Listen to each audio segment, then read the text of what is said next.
बोलने का कितनी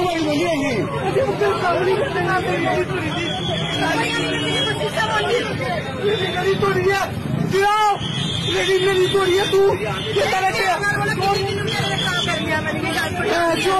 गरीब बंदे तक काम करने लगे हमारे देखो मेरी रेडी मेरी रोटी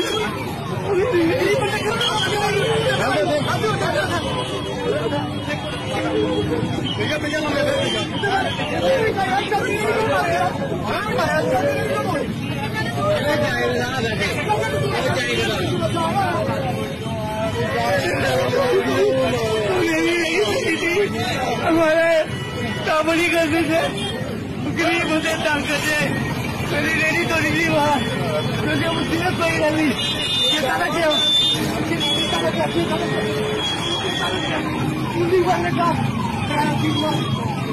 ये